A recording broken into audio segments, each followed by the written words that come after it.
मौसी सब नहीं आल छथि सब दिन खाना खेला के बाद सब बजते पूरा परिवार है तब बजते एखन खाना खुएला के बाद हां हां सब हेते हजमा मंगई चाहे मौसी के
बना दे बैगनैया हजमा मंगई चाहे मौसी के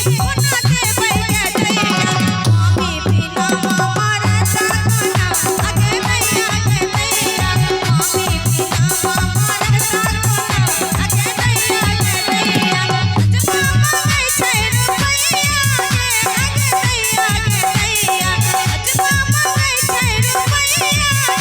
आगे दैया दैया मौसी के खर्चा उठे से कोना